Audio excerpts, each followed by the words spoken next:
ለዓለማት እዝነት በኢስላም መንገድ ተሳሰሩ ሊሉን በአላህ ገመድ ተላኩልን አዛኙ ነቢያችን ሙሐመድ ፊዳከ አቢ ወኡሚ ያ ረሱለላህ።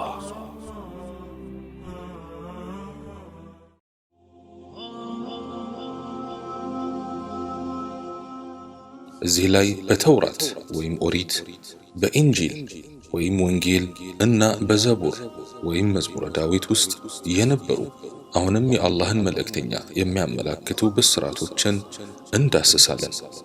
ተውራትና ኢንጂል የሰው እጅ ገብቶባቸው ለዘመናት ሲበረዙና ሲከለሱ መኖራቸው እውነት ቢሆንም እነዚህ ብስራቶች ግን እስከ ዛሬ ድረስም ተጠብቀው ቆይተዋል። በዚህ ጉዳይ ዙሪያ የበለጠ ማብራሪያ የሚሻ ሰው በአጀንዳው ላይ የተጻፉ መጻሕፍትን ማንበብ ይችላል። በተለይ ሼኽ ሁሴን ጁስር ያዘጋጁት ሪሳለቱል ሙሐመድያ የተሰኘ መጽሐፍ በዚህ ረገድ ሊጠቀስ ይበቃል። እዚህ ላይ አስፈላጊና መሰረታዊ ናቸው የምንላቸውን ጥቂት መረጃዎች ብቻ ለመጥቀስ እንሞክራለን። አንደኛ፣ የፋራን ተራራ። ብሉይ ኪዳን ውስጥ የሚከተለውን ጥቅስ እናገኛለን። እግዚአብሔር ከሲና መጣ፣ በሰይርም ተገለጠ፣ ከፋራን ተራራ አበራላቸው። ዘዳግም ምዕራፍ 33 አንቀጽ 2። አላህ ለሰው ልጆች የለገሰው እዝነትና በረከት ከሲናይ መጥተዋል። ሲናይ አላህ ነቢይ ሙሳን ያናገረበት ቦታ ነው። ይህ እዝነትና ችሮታው ለሙሳ የሰጠው ነቢይነት ነው። ሲር ማለት ፍልስጤም ናት። የአላህ እዝነትና ችሮታ በዒሳ ላይ ራእዩን በመግለጥ በእርሷ ውስጥ ይፋ ሆኗል። ዒሳ ወይም ኢየሱስ ከታላላቅ የአላህ ነቢያት መካከል አንዱ ናቸው። የፋራን ተራራ የአላህን እዝነት መገለጥ አስተናግዷል። ፋራን ማለት መካ ናት። ምክንያቱም ብሉይ ኪዳን ውስጥ በሌላ ቦታ ላይ ኢብራሂም ልጃቸውን ኢስማኤልን በፋራን እንደተው ተመልክቷልና። ስለዚህም ፋራን ማለት በብሉይ ኪዳን አጠቃቀም መሰረት መካ ናት። የአምላክ በፋራን ላይ ማብራት የነቢዩን ሙሐመድ መነሳት ያመለክታል። እነዚህ ሶስት ብስራቶች ከሙሳ ከዒሳና ከሙሐመድ ጋር የተያያዙ ናቸው። ብሉይ ኪዳን መልእክቱን በመቀጠል እንዲህ ይላል፣ ከአእላፋትም ቅዱሳን መጣ፣ በስተቀኙም የእሳት ወግ ነበረላቸው። ዘዳግም ምዕራፍ 33 አንቀጽ 2። ይህ አንቀጽ ጂሃድ የሚታዘዝ መሆኑን ያመለክታል። ነቢዩ ሙሐመድ ዓለይሂ ሰላቱ ወሰላም ነቢይ ከመሆናቸው በፊት ከመካ ተራራዎች በአንዱ ላይ በሚገኝ ሒራ የተባለ ዋሻ ውስጥ በተመስጦ ያሳልፉ እንደነበር ይታወቃል። የመጀመሪያው ራእይ የተገለጸላቸውም በዚህ ዋሻ ውስጥ ሆነው ነው። ቡኻሪ እንደዘገቡት ፋራን መካ ካልሆነች ማናት? ከእርሷ ላይ ተገልጾ በምስራቅም በምዕራብም እንደ ተስፋፋው እስልምና አይነት ብርሃን የተገለጸበት ሌላ ቦታ የት ይገኛል? እነዚህን መስፈርቶች ሊያሟላ የሚችል ሌላ ቦታ በዓለም ላይ የማይገኝ ከመሆኑ አኳያ በብሉይ ኪዳን ውስጥ የተገለጸችው ፋራን የመካ ከተማ ናት። ከዚህም ቀደም እንደገለጽነው በዘዳግም 33:2 እና በዘፍጥረት 21:20 ላይ የተገለጸው ፋራን የሚለው ቃል አንድን ቦታ ነው የሚያመለክቱት። እርሱም ዘፍጥረት 21 ላይ በፋራን ምድረ በዳም ተቀመጠ ያለው ሲሆን ኢስማኤል ያረፉበትን ቦታ ያመለክታል። እስማኤል ደግሞ መካ ላይ መቀመጣቸው እንደ ረፋድ ፀሐይ ግልጽ ነው። ይህም ፋራን መካ እንጂ ሌላ እንዳልሆነች በማያሻማ ሁኔታ ያሳያል። ከዚህ ውጪ የሆኑ ትርጓሜዎችን በመረጃ ማረጋገጥ አይቻልም። በዚህ ነጥብ ዙሪያ የተነሱ ተቃውሞዎች ሁሉ በአጠቃላይ ግልብና ከእውቀት ላይ ያልተመሰረቱ ናቸው። በተጨማሪም በአንቀጹ መቋጫ ላይ የተቀመጠውና በዚህ ብስራት የተወሳው ሰው በጂሃድ እንደሚታዘዝ የሚገልጸው መልእክት ብስራቱ ነቢዩ ሙሐመድን ብቻ እንደሚያመለክት የበለጠ ያረጋግጣል።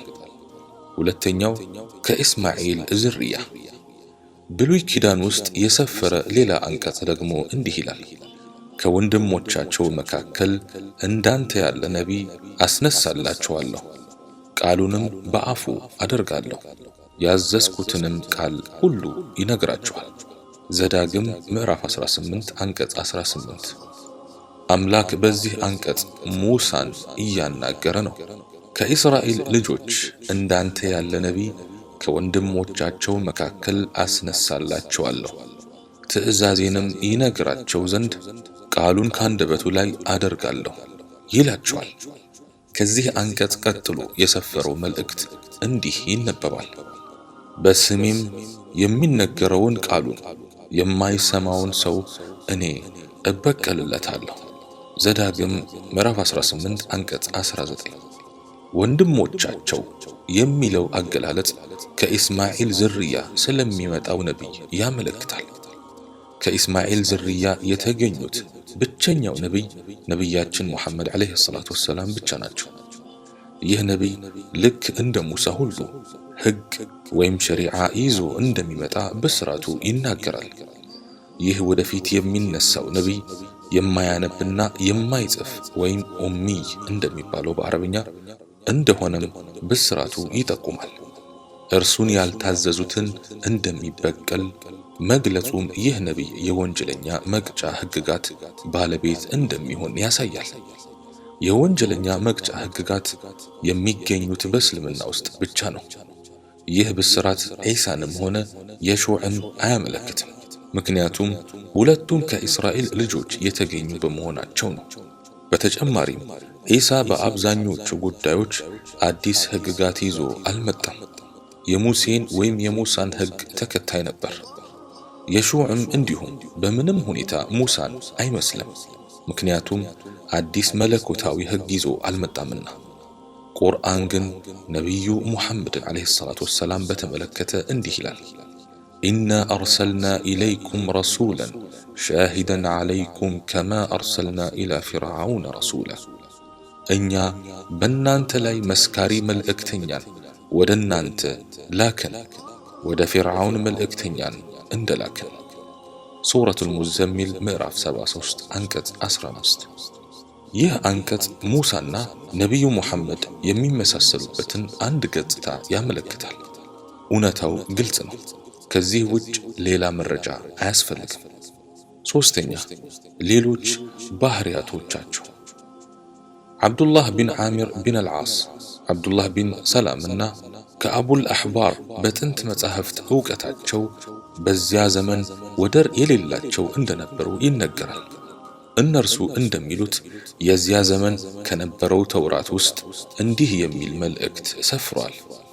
አንተ ነቢይ ሆይ እኛ መስካሪ፣ አብሳሪና አስጠንቃቂ እንዲሁም ለመሐይማን ተገን አድርገን ልከንሃል። አንተ የኔ አገልጋይና መልእክተኛ ነህ፣ ተመኪ ብዬ ሰይሜሃለሁ። ይህ ነቢይ ከርዳዳና ጨካኝ እንዲሁም ከገበያ መሃል የሚጮህ አይደለም። ክፉን በክፉ አይመልስም፣ ግና ይቅርታ ያደርጋል፣ ይምራል። አላህ የተጣመመን ሃይማኖት ከአላህ ሌላ አምላክ የለም በማስባል በእርሱ አማካይነት ሳያቀና በፊት አይገድለውም። ቡኻሪ ዘግቦታል። በዚህ የተውራት ገለጻ አማካኝነት የተተነበየው ሰው ማን ሊሆን ይችላል? ጥቂት እናስተንትን። ወደፊት ስለሚመጣው ነቢይ ባህሪ የሚያብራራው ይህ ትንቢት ነቢዩ ሙሐመድን እንደሚመለከት ለመረዳት ብዙ መልፋትና ማሰብ አያስፈልግም። የአንቀጹ ምልክት ሲፍታታ ይህንን ይመስላል። አንተ ነቢይ ሆይ ቀጥተኛውን ጎዳና አብሳሪ፣ መንገድ የሳቱትን በክፉ ፍጻሜ አስጠንቃቂ አድርገን ላክነህ። ከእኩይና መጥፎ ነገሮች ሁሉ ፊት ለፊት በመቆም ሰዎች ወደ ጀሃነም እሳት እንዳይወድቁ ትከለክላለህ። በጠማማው መንገድ ውስጥ በጽልመት ተውጠው ለጠፉት ብርሃን በመሆን ወደ ጀነትና ወደ አላህ ፍቅር ትመራቸዋለህ። በመሃይምነት ዘመን ውስጥ ላሉ መሃይማን ተገንና መጠጊያ አድርገንሃል። አንተን እስከ ተከተሉ ወደ አንተ እስከ ተጠጉ ድረስ ሰላም ውስጥ ይሆናሉ፣ የአላህን እዝነትና ችሮታም ያገኛሉ። አንተ የኔ አገልጋይና መልእክተኛ ነህ።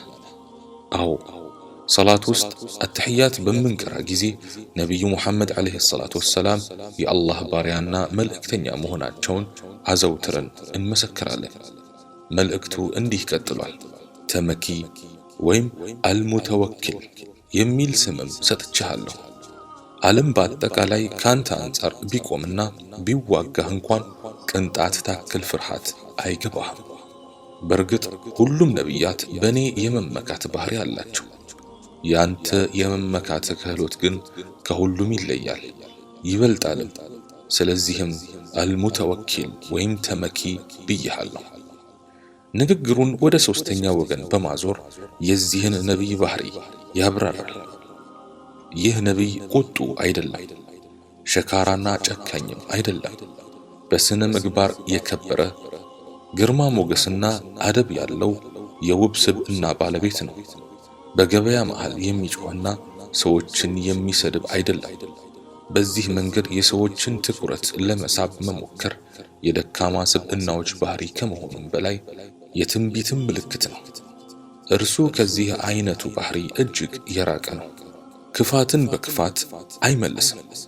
አንድ በደዊን መጥቶ ኩታቸውን ይጎትትና ገንዘብ ስጠኝ ሲላቸው ለዚህ ሸካራና የሚያናድድ አድራጎቱ ከነቢዩ የሚያገኘው ምላሽ ፈገግታ እንጂ የሚበቃውን ያህል ስጡት ከማለት ውጪ ሌላ አይመልሱለትም። አቡ ዳውድና አሕመድ ዘግበውታል። ትላልቅ ጥፋቶችን ይቅር ይላሉ፣ ግና አንድ መስፈርት ከተሟላ፣ እርሱም የአላህ ወሰን ካልተጣሰ ብቻ ነው።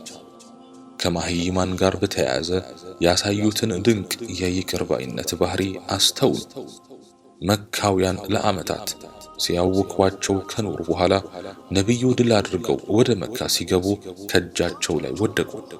የፈለጉትን ማድረግ ይችሉ ነበር፣ ግና ሂዱ ነፃ ናችሁ ሲሉ በይቅርታ አሰናበቷቸው። አላህ በጥልመት የተዋጡ መሐይማንን በእርሳቸው ብርሃን ሳያቀና ነቢዩን ላይገድላቸው ቃል ገባ። ቃሉንም ሞላ። ነቢዩ የሞቱት አላህ ሃይማኖታቸውን ከሞላላቸው፣ ጸጋውንም ከሞላ፣ ድንቅ ባልደረቦችን ካነጸ፣ ይህን ሃይማኖት የሚወክሉ ተከታዮችን ካበረከትላቸው በኋላ ነው። ይህ ሁሉ ከሆነ በኋላ ተግባራቸውን አጠናቀቁ፣ ዓላማቸውን አሳኩ። እናም ከሰዎች ተነጥለው እውነተኛ ወዳጃቸው ጋር መገናኘት ይችላሉ። የዚህች ዓለም ተልእኳቸውን ፈጽሟልና ወደ መጪው ዓለም መሸጋገር ይችላሉ። ተውራት ነቢዩ ሙሐመድን ዓለይሂ ሰላቱ ወሰላም በዚህ ባህሪያት ገልጿቸዋል። ነቢዩ የሚሆኑበት ዘመን በተቃረበ ጊዜ እነዚህ ባህሪያት በእርሳቸው ላይ ተሟልተው ነበር። በእርግጥም በተውራት ውስጥ የተዘረዘሩት ባህሪያት ከአላህ መልእክተኛ ታሪክ ጋር ሙሉ በሙሉ ይጣጣማሉ። እናም በተውራት ውስጥ ባህሪው የተዘረዘረው ነቢይ እርሳቸው ካልሆኑ ማን ሊሆን ይችላል? እነዚህን ባህሪያት የሚያሟላ ሌላ ስብዕና በታሪክ ውስጥ ታይቷልን? በፍጹም። ስለሆነም እነዚህ ባህሪያት የሚያመለክቱት ነቢዩ ሙሐመድን እንጂ ሌላን ማንንም አይደለም። ፊዳከ አቢ ወኡሚ ያ ረሱለላህ። አላህ በሰማነው የምንጠቀም ያርገን። ወሰላሙ አለይኩም ወረሕመቱላሂ ተዓላ ወበረካቱሁ።